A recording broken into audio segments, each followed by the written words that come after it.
This is season 4, episode 4. Just me and Andrew today. We're talking about some fun stuff for some high school runners. That's kind of the goal for today. Yeah, we're starting to run out of topics if you can't tell. So today's like a whole jamboree of like random stuff, random tips and tricks. That some are obvious, some are not. But I mean, we're just gonna try and lay out, tricks in general, just tips and tricks for high school athletes. Anyone in the high school age range, even a little bit older, maybe trying to run faster, run better. Because me and Andrew have been there, so we have a couple written down. Maybe some will come up mid conversation. We'll see where it goes. But do you want to start? Yeah. So here's 10 tips and tricks to make you a better runner. So I just have it in my notes. All right.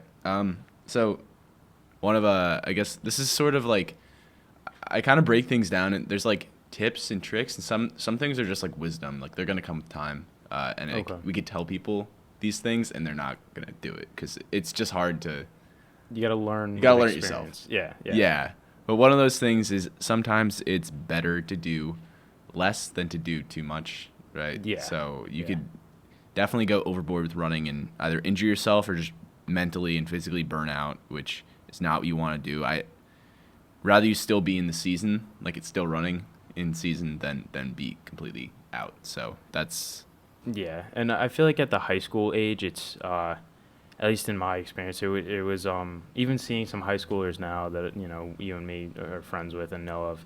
It's, I think, very easy to get burnt out feeling and just feel like you're doing a little too much, and too much is expected of you, and it's kind of like that race, that championship race or whatever. It's kind of the end all be all, and it can be stressful, and that can lead to burnout. Yeah. So that can cause you to like overtrain a little bit. It can cause you to be like, no, I need to work. When really, sometimes you got to take a step back and just you got to trust the process. Forward, Which I don't think that's something all that I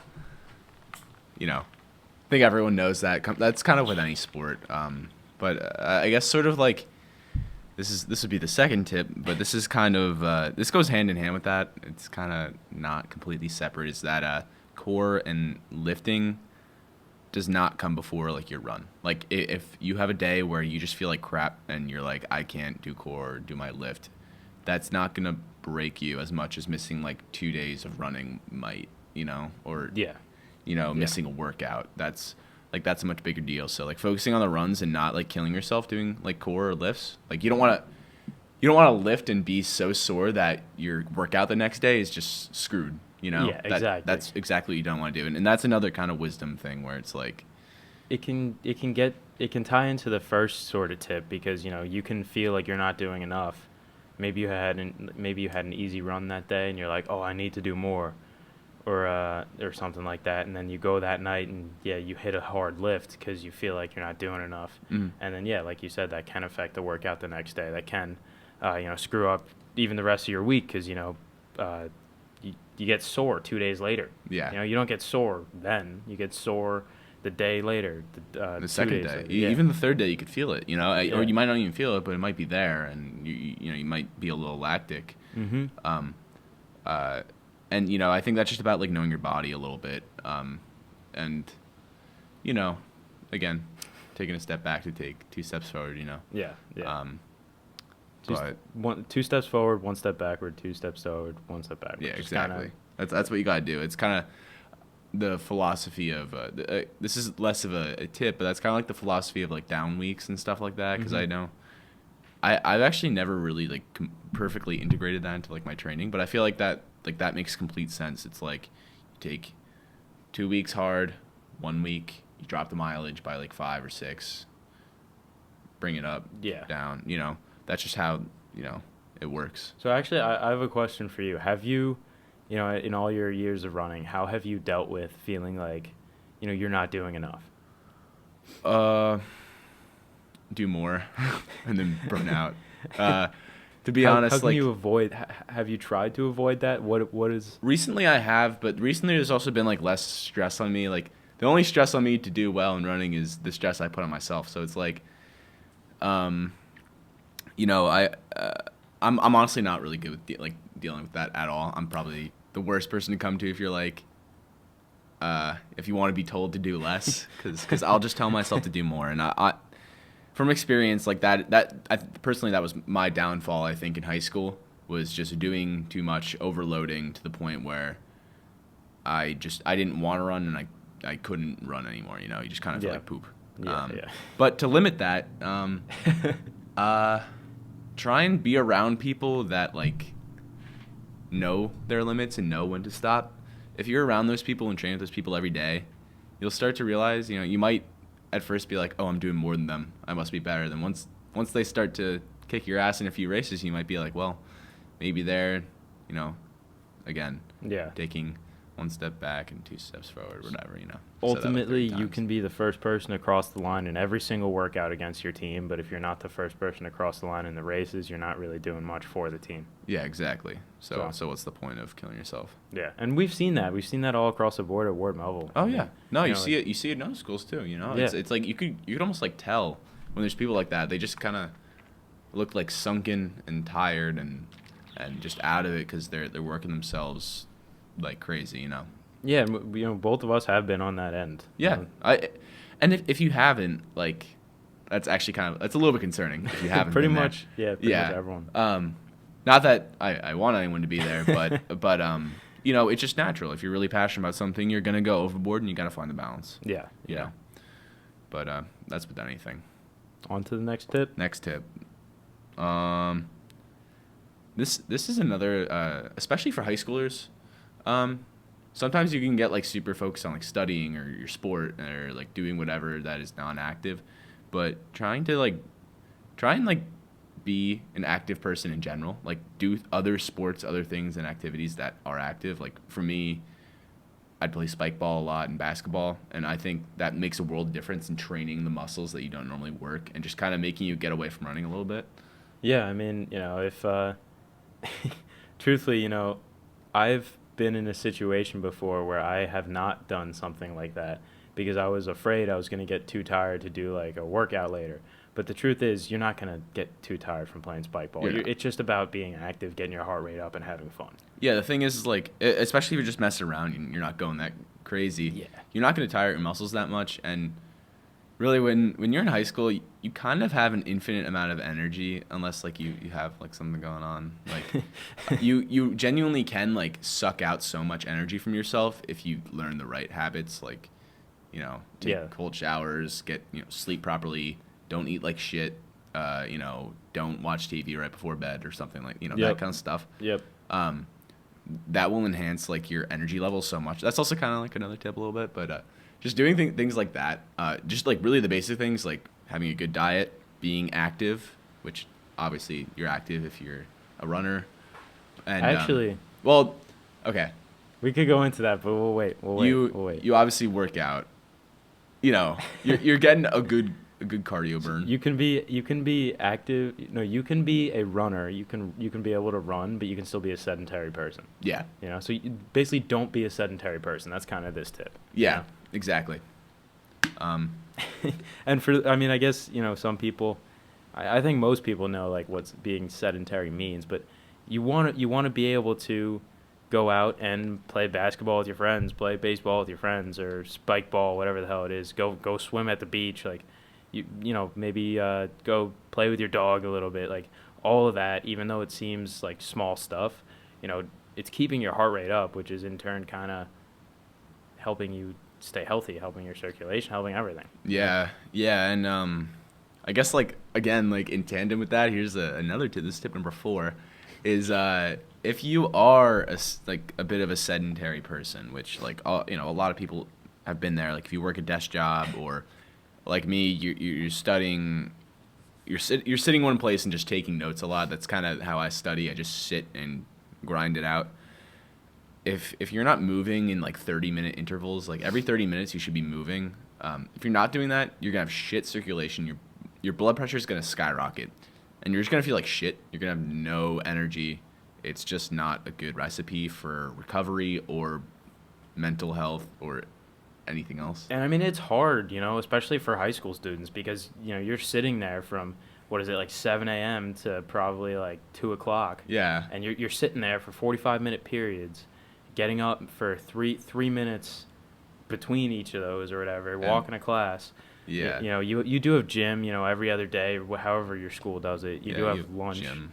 But yeah, I mean, it's difficult to do that. So I mean, even if you go to the bathroom, take a walk around the school every now and then. It's okay because like that's what you kind of got to do to get up, get your steps in. As stupid as like or simple as that sounds, a lot of people don't just because you're sitting there all day. And you have school. stuff to do. It makes sense. Yeah. I mean, you're a busy person as a high school student.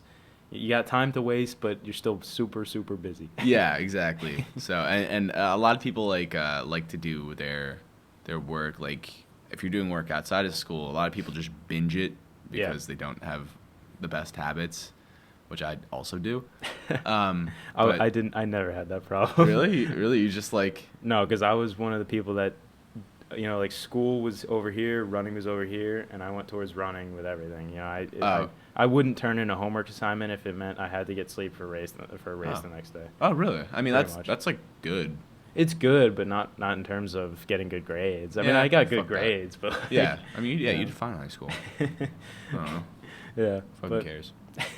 But I guess that goes back to that first point where you can't be like so overworking yourself, over focused on the running. You know what I mean? Yeah, you can't. And you can't be so over focused on other aspects of life as well. Just having balance and moving every 30 minutes. So that's I think those are some good tips, like in terms of being a healthy person and like trusting the process. Mm-hmm.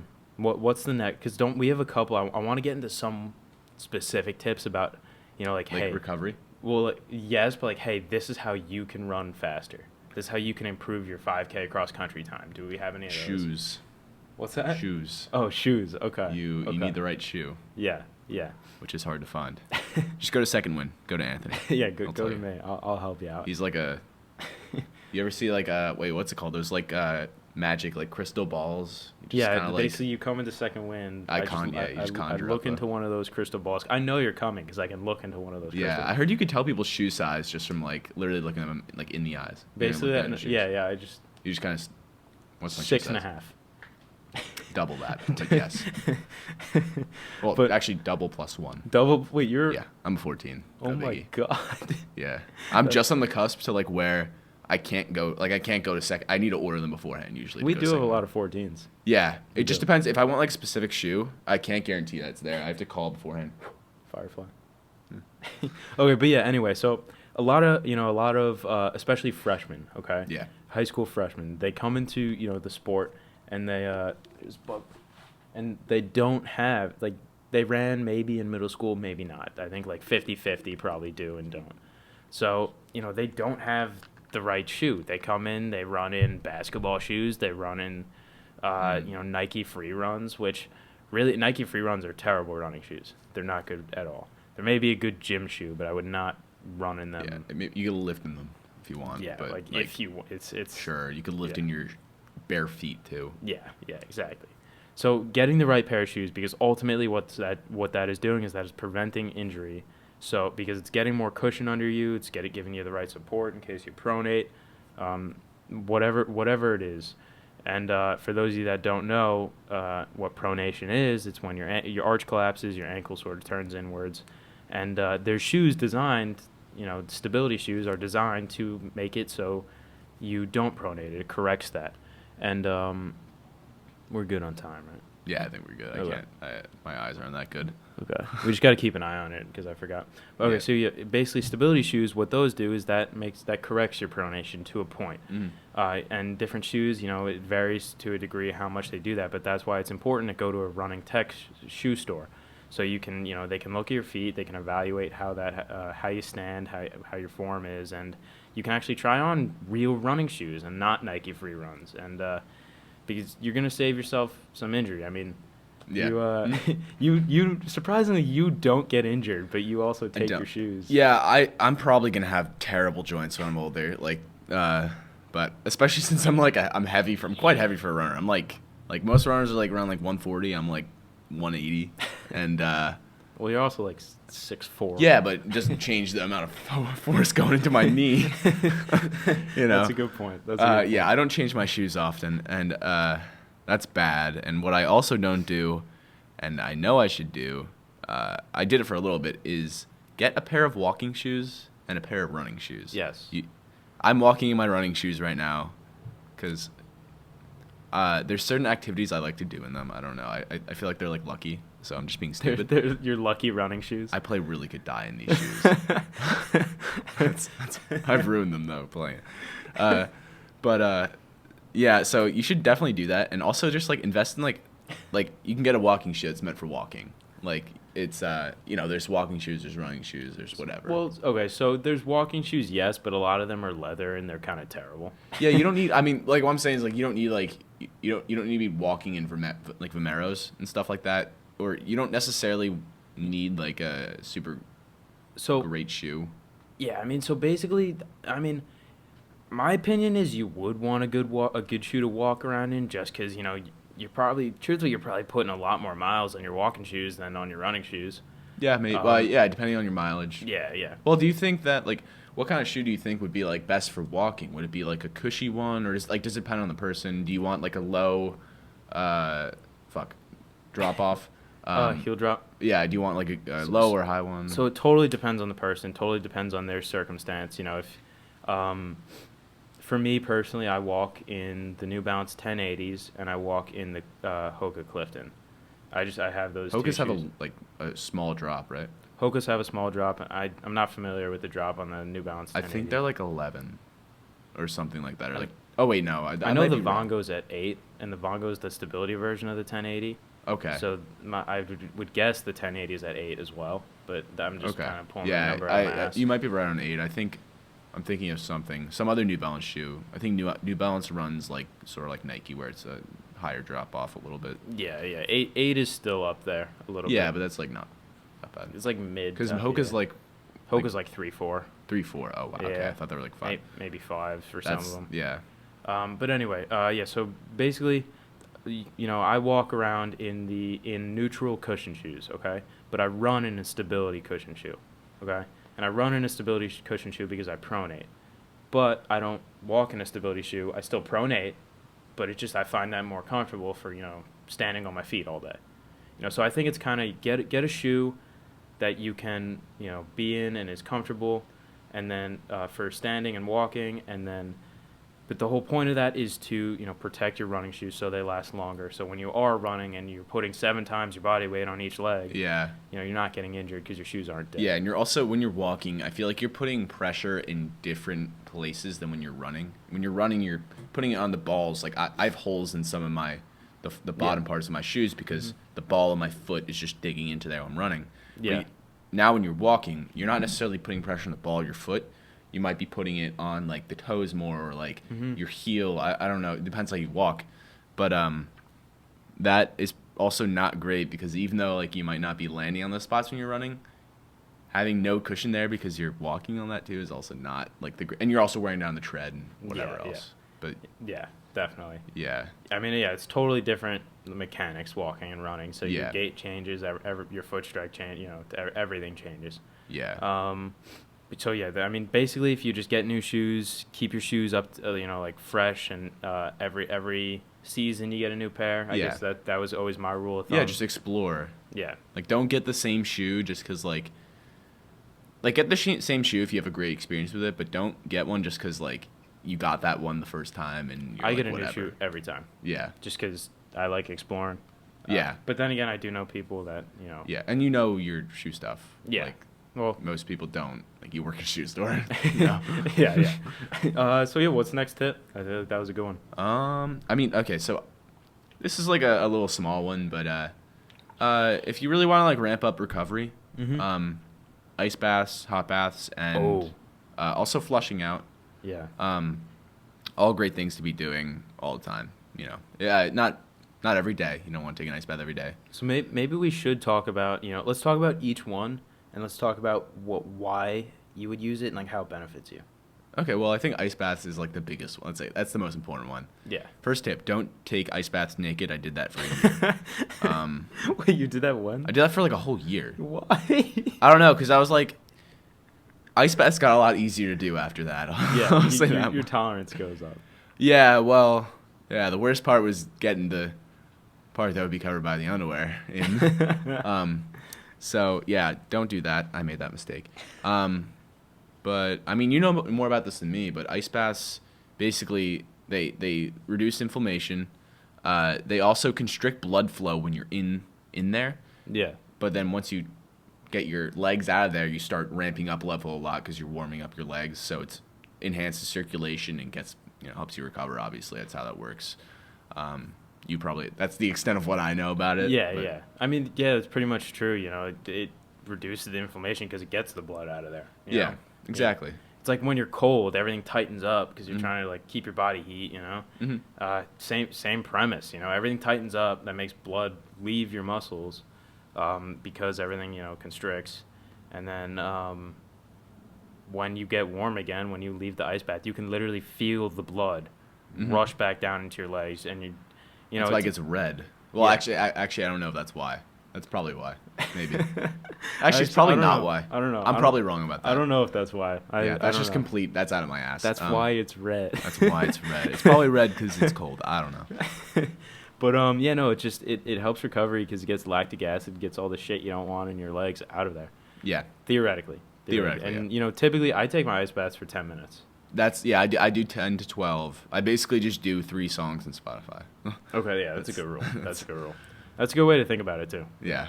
Just get through it. That's how I do my runs too, actually. Sometimes when I really don't want to run and I'm on the treadmill, I'm just like I just count every song I listen to, and that's how I don't even look at the time. Yeah. Yeah, so ice baths are good. I suggest usually using 2 big bags of ice. Those are like 16 pounds, right? Or 12? I don't know the weight, but I usually get 3 big bags. Yeah, just I think 2 to 3 is good. yeah. I'm cheap, so I use 2. Because the first couple times I took it, I put all the ice in from 2 bags, and then by the time I got in the bath, it was melts. just melted. Yeah. So I was just like, You fuck. should do 3 if you're not cheap. But it gets expensive to do that sometimes. I only do it like once every like 3-4 weeks. So. Yeah. Yeah. If you have a deal on ice, or you're I don't know, like your family are producers of ice. If you're ice producers, then you're pretty Yeah. much set. Or you live in like a really cold climate, and you can just go on a lake. I don't know. Oh yeah, that too. Yeah. No, Oh, it works. That's a good tip actually. A way to do an ice bath is during Winter. winter, we could winter do or that. like early spring season. Go to if you live near a bay, which I'm assuming most of the people listening to this are local and do that. Drive down to a beach, drive down to a pond, wherever you can, and just walk waist deep into the water, and then just sit there, probably for like 8-12 minutes, and then get out, and you're fine. That sounds awful. It does sound awful. Yeah, I hate the water, by the way. So there's that, and then the cold. That's just horrible. But yeah, honestly, if you don't want to spend money, Yeah, I'm not yeah, doing that. Yeah. So wait, okay. So I know nothing. I've never taken the what was it? It was the salt bath or anything? Yeah. I take like hot Epsom salt baths. You can, for me, they're more of like just like a therapeutic thing to just like chill out and have an excuse to take a hot bath and not be weird about it. But there's some benefits. What are the benefits you know of? Okay. It calms the mind. Well, it increases circulation for a shorter period of time because your legs are hotter. Okay.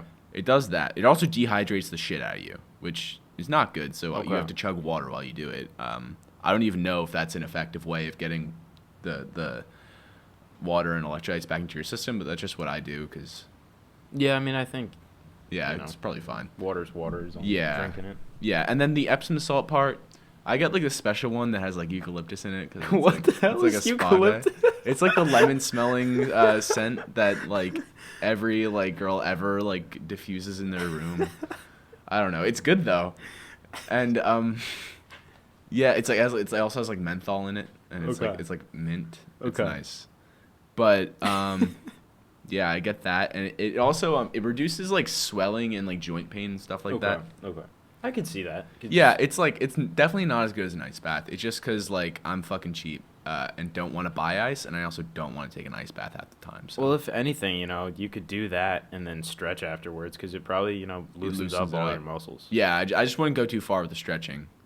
Like you don't want to stretch too much because I feel that like what I get like lightheaded after like those baths just because like I'm dehydrated. Oh, okay. But that's just me because I've tried to Yeah. to stretch after. I have stretched after flushing.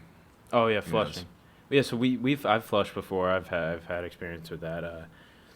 Basically, what flushing does is you s- Same put- idea, right? Yeah, pretty much same idea as getting. Basically, the idea of all three of these just get shit out of your legs that you don't want there. And then ramp the circulation back up by having literally. This one's physically having the blood drained out and physically having it thrown back in, Yeah, so I mean, if which increases circulation, right? Yep. If anyone doesn't know what that is, it's basically just you put your legs up, you lay down on your back, put your legs up on a wall or something, and just lay there. What would we do, like 6-7 minutes? Yeah, Just it kind of hurts once you get like past that, and I don't think that's good. Yeah, it's like pins and needles. Yeah. Yeah, so you just do that until blood literally just kind of drains out of your legs a little bit. Hopefully, it's taking the lactic acid with it, and then you stand up, and new fresh blood comes Yeah. back into your legs. I don't know how like efficient this is. Like I honestly don't know how well this works because I've never seen anyone else do it. Like So we would use it a lot between races if we were doubling or something. I remember, during a meet where I had to triple, actually, what I would do is I would jog a little bit to get my heart rate up. So that way that would improve my circulation.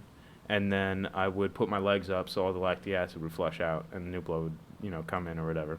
And, that it helped a lot. It helped a lot for doubling. It helped a lot for, if you got a hard workout and you I don't know. Really? Yeah, I always felt like my legs got, maybe it's because I had to jog after it, but I always felt like my legs got weak and tired after I flushed out, and Okay. I just wouldn't want to do anything. I don't know. Okay. But I think Okay. that's also like just because I mean when I only really doubled.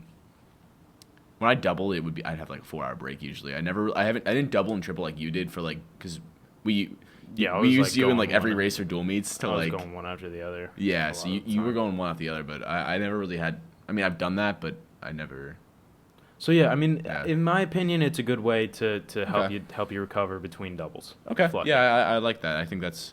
I'm gonna try and incorporate that more because I kind of stopped flushing out after, like, I mean I flushed out every now and then, but I stopped after high school really. Yeah. But why not do it?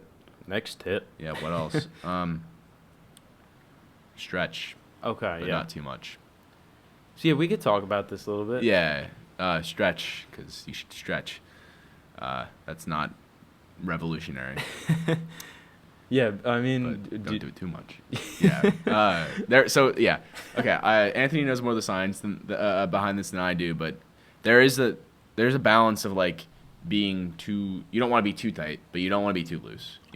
There's a certain level of tension in your muscles where it's optimal for running, and it's also healthy, and you're not gonna pop something. Yeah. So.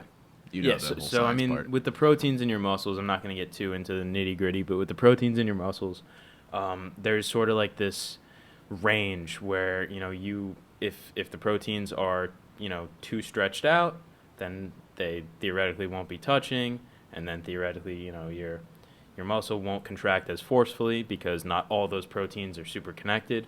But if the muscle is in the right optimal range of I guess you could call it protein.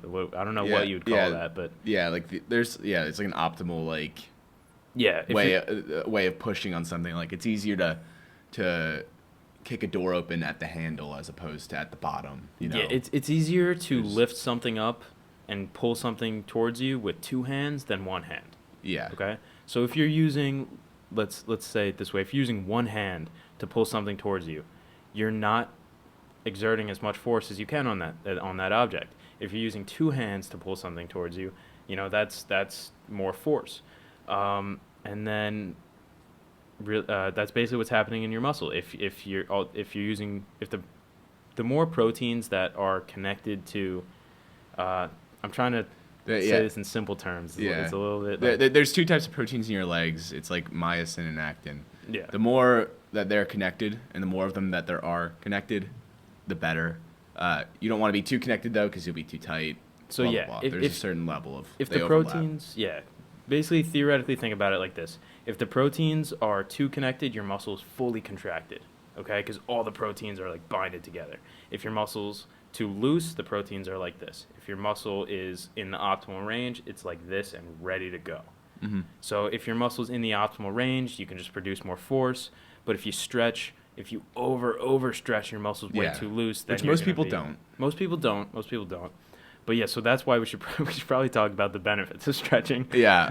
Well, stretching it improves circulation. Range of Your- motion. Yeah, range of motion. I mean, you're just bouncier and you feel less dead. Like Yeah. just because, again, we talked about the whole overlapping muscle part. If you have a muscle that's weak and you feel like there's some sort of tendonitis there, rule of thumb is don't stretch that. Actually, strengthen that. Yeah. Because if you stretch that, it's just going to put unnecessary stress on that muscle when realistically, it's overworked, it's overstressed, and it needs to actually become stronger. So you need to lift. Yeah. In a sense, you need to do PT to some regard. And also stretching can act as a way of working those muscles that don't really get touched sometimes. Because I know we do the ABCs with our ankles. Mm-hmm. That's not necessarily a stretch. That's more working the different muscles in our ankles to get Yeah. the prep for the run. Yeah.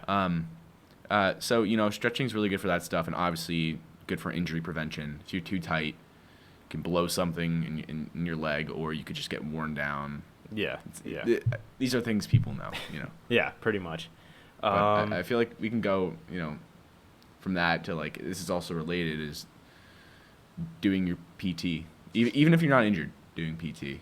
Yeah, just if you're whether you're a hobby jogger to high school runner, if you can just look up on literally online any kind of On Head Start Running. on Head Start Running, any kind of just like resistance band work, like it doesn't even have to be heavy weight, just anything to get your muscles and like that mind muscle connection activated, get your muscles used to firing, used to lifting a little bit more of a load.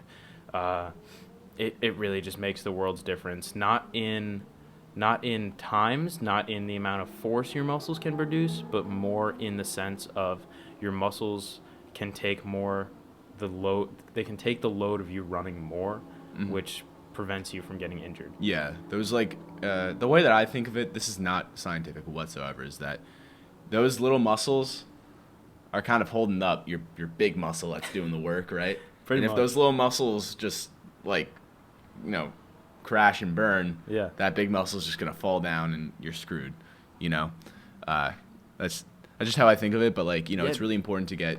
You don't want those little muscles to fall because then everything comes tumbling down. You want to hear a real life story that happened to me like 2 weeks ago? Sure. Okay, so I was having horrible arch problems, okay? Horrible arch pain. And actually, remember. what's that? I remember.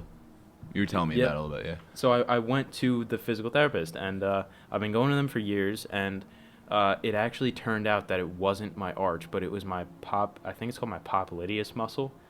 And here, let's see if I'll talk while I'm looking this up, but Yeah. I'm pretty sure it's just like the smallest little muscle behind your knee. Not even near my arch, behind your knee. Okay? And that was weak. And here, wait, how do I spell this? Popliteus. Well, okay. Behind your knee. Okay, so I'm not going to show the camera, but look at that. Oh, it's that. Oh, that's like right near your LCL, right?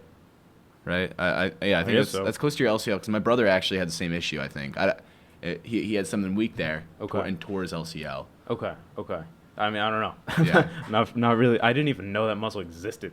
Yeah, it's like you got LCL, ACL, and MCL. Yeah. And they're all like, I think ACL is like in the middle, MCL is like outside, LCL is inside, something like that. Okay. But like and that's the thing. You don't have that muscle going. Screw up Yeah, it your screwed arch up of your my foot. arch, and then I had to basically I had to stop. Well, well, it wasn't the long run with you, but it was like there were a couple runs where like I had to stop because Yeah. my arch was in a lot of fucking pain. Yeah, and that So- leads to shin splints. And which then it is leads to what- shin yeah. splints, and then I had to stop on that Yeah. long run with you. Mm. And everything is connected. So if you can stay on top of it, keep the mind muscle connection to all the little muscles, there, it's really it'll pay off in the long run because it allows you to train to your fullest potential. Yeah, and if you're feeling pain anywhere, like don't be afraid to go to PT and don't be afraid to take a day or two off. This again ties into the first thing we said is just don't kill yourself. And again that comes with time. And learning how to do You'll that. know when to kill yourself, but that day is not every day. Yeah, that day is like Probably like once a week. I Yeah, don't know. once a week. but don't Pretty actually kill much. yourself. Yeah. Yeah. Yeah. Yeah. Head Start Running doesn't confirm suicide. We do not. Yeah. What's the next tip? What number was that? We have not been going remotely in order, so Alright, I have that's no fine. idea. I think we have two more, so I think that was number 8. Yeah. Okay. Sleep and try and relax. Give yourself the mental space. Like, there's mental and physical recovery. You got to take the time to mentally recover and be there. Binge watch. The other day, I rarely do this. Like, I don't like watch TV. I'm not a person that could just sit down. But like the other day, I binge watched 24 episodes of Hunter x Hunter in a day, which is like 7 hours of TV, just like literally nonstop. Sometimes you got to do that. Sometimes you need to do that. Sometimes you need to do that. Yeah. I wouldn't necessarily go to that extent, but sometimes take the time to relax, watch some TV. I don't know, read a book. I don't care, and sleep. Yeah. Obviously. Yeah. I mean, just sleep in general. It's and the average high schooler doesn't get enough of it. I know you during high school definitely didn't get enough. Yeah, of it. and I mean you didn't in college. In college, not well, no, because I was in bed by like 10 in college. Oh, Because okay. I mean, I woke up at 6:30, and I was in bed by 10. That's gross. Okay. Yeah, I'm so like Anthony an old, gets I'm an enough old, sleep. I'm an old man. This is why he's a D1 runner. He's an old man, but he runs like I don't know. I run an 18-minute 5K. He runs 3 minutes faster than that almost. But yeah, I'd probably run an 18-minute 5K right now. But yeah, no, sleep in general, I feel like it just, without getting the right amount of sleep, everything is going to be off in a way. Your recovery is not going to be on top of itself. Your mental game is not going to be on top of itself. Your strength, your metabolism, everything just goes out of whack if you don't get enough sleep. You know what? I disagree. You disagree? This sounds like a super hot take right now, but it's Why not. do you disagree? So it's not necessarily about how much sleep you get. You obviously want Okay. a good amount of sleep, Okay. but improving the quality of sleep you get is so important because I can get 9 hours, 8 hours and feel like shit, and That's feel a like good shit point. for a while. Even if I consistently get 8 hours, like I'm consistently getting 8 hours right now, Okay. and I kind of feel like poop because I know how to get proper sleep, but I don't because I just don't feel like it. But you can do things to improve the quality of sleep. If the more quality sleep that you have, the better. So and the things that you could do is it's the things you hear all the time. Don't have blue light when you're going to bed. Don't watch TV while you're going to bed. Do something tiring like read a book before you go to bed or something like that. Don't have a shitty diet. Move throughout the day and don't abuse caffeine.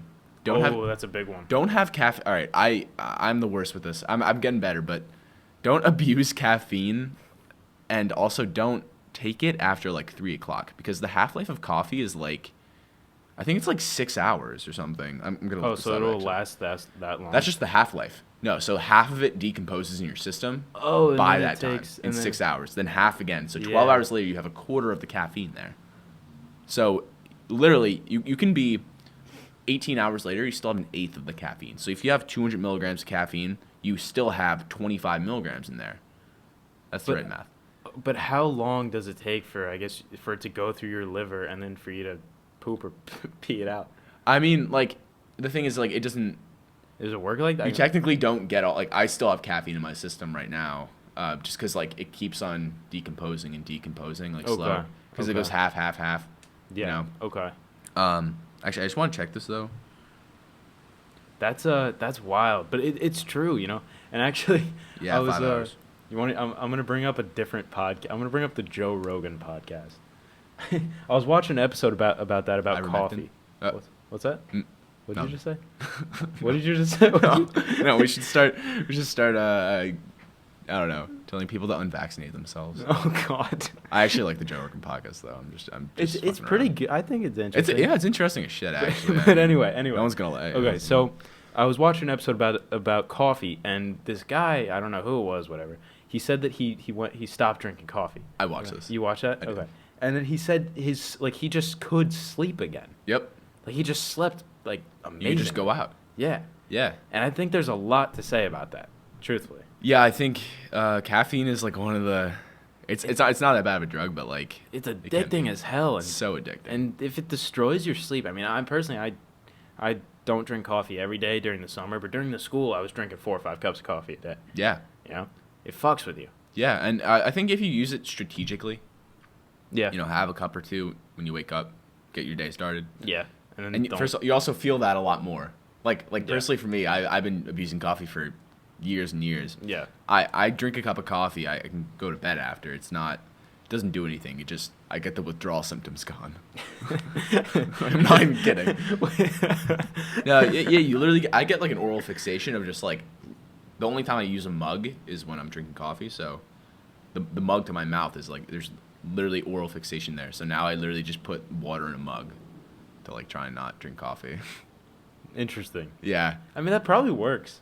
Yeah, it works to an extent. You know, you also have to have like some amount of willpower, which I don't to quit coffee.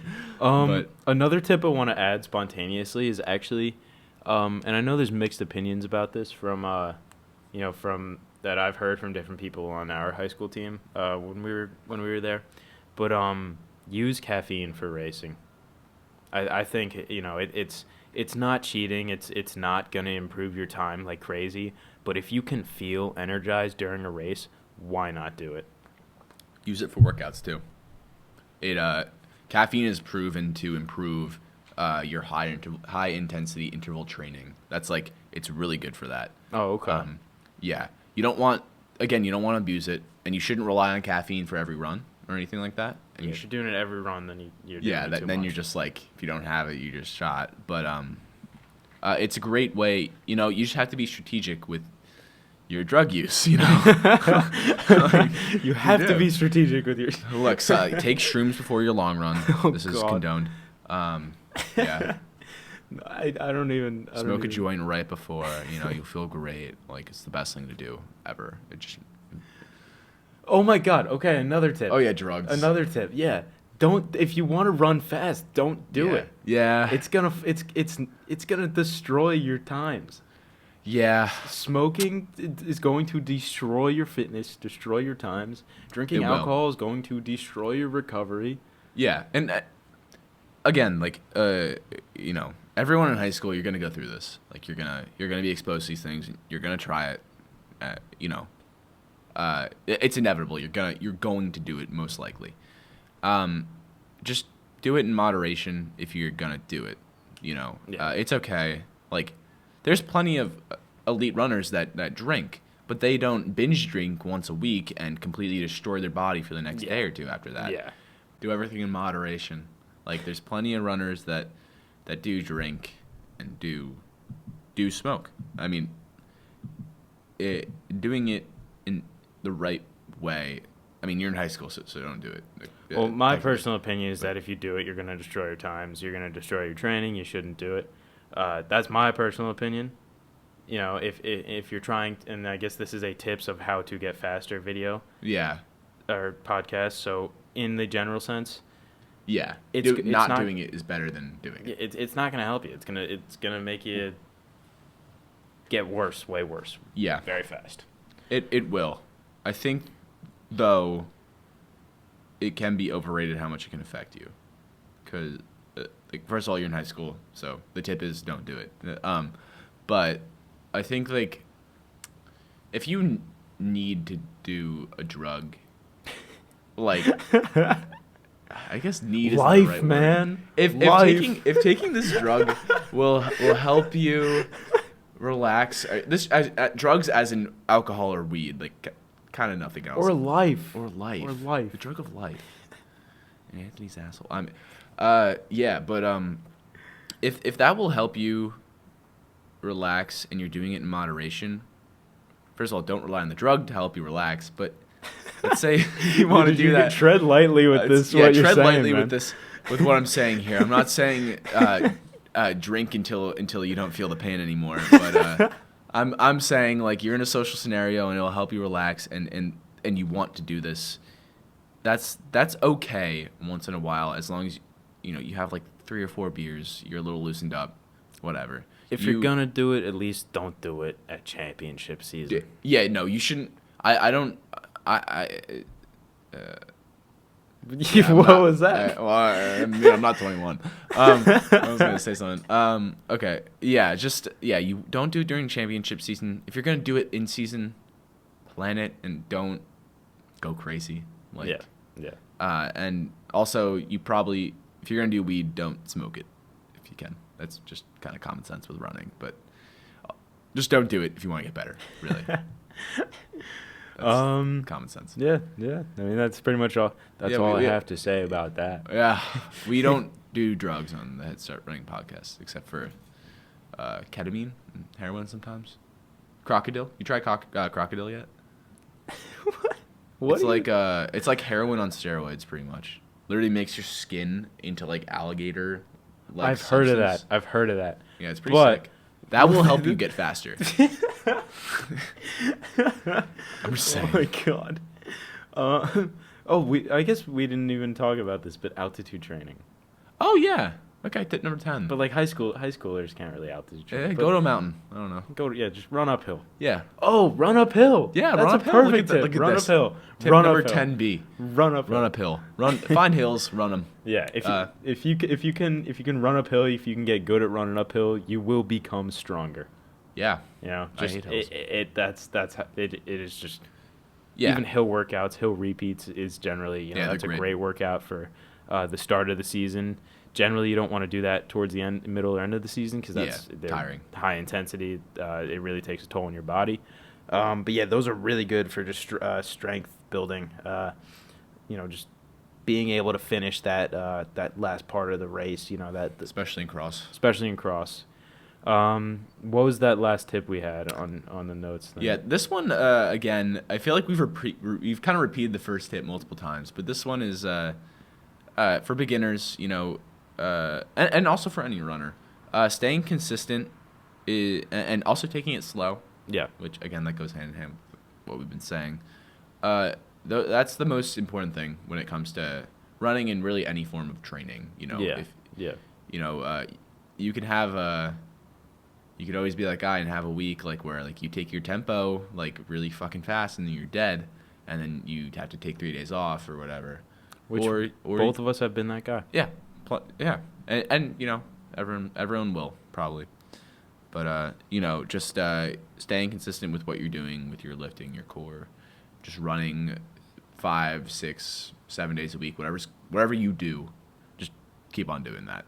The phrase consistency is key. That's not just because it's some phrase people say, and it is the truth. And if you can stay consistent with healthy habits, you're set. And if you can trust the process, I got a tip here. This doesn't work I think I brought this up on the podcast before, but this is what worked for me. I stopped doing it now because it's summer and I'm kind of just letting loose. But I made a habit tracker over the school year, and for me, like having like things that I could track and like know like what I'm doing, how well I'm doing with everything. For me, like I tracked if I got over 8 hours, if I ran that day, if I did core, if I stretched, if I made my bed, if I took my multivitamin, just dumb stuff like that. If I cleaned my face, if I I don't know. I had a few other things in there. No, I mean it makes sense. Yeah, no, it's it helps a lot, especially, it just depends on your personality and what you respond to, but if you have a way of holding yourself accountable for when you do fuck up and you're Yeah. not staying true to your habits. In the same It's great. respect, the training log. Yeah, same thing. Yep. I mean, I know in high school, it's the reason I had a training log was because, I wanted to always go back and look. And same thing for a habit tracker. I mean, knowing that seeing that progress literally on paper. Seeing the red square pissed me off. The red square. You don't want to see a red square. No red squares here. No Yep. red squares here. Mm-mm. Maybe that's not what I'm going to name this episode, because then no one would. Yeah, people no would be one- like, "What the fuck is that?" I don't know. But- We'll name it something about do crocodile. Do crocodile. I think that's the name of it. Yeah. Crocodile will make you. You want to know a drug will make you fast? ... Yeah, literally. But yeah, I mean, I think we pretty much covered a lot of the tips we've used during our high school careers. Yeah, and there's more if you want to get more specific with like running and like actual making your own training, but that's what your coach is for. and also we have a podcast of making your own training. Yeah, Check we it out. do. Check Watch it out. that. It's very general, so if you don't know anything about making your training, it's definitely good for those kind of people. If you're a little bit more advanced, there's not a ton of substance in there. Planning Maybe running less. down to the specific detail never works. No. You need to do things generally, and I think that's something that you should take into account if you're planning training, if you're looking back on if you're looking back on training, and if you're just trying to stay fit. The poop dissolved. All right, yeah. So we good to conclude this episode? Yeah, I think we're done. Cool. I think the mic just picked up on me swallowing. Probably. All right.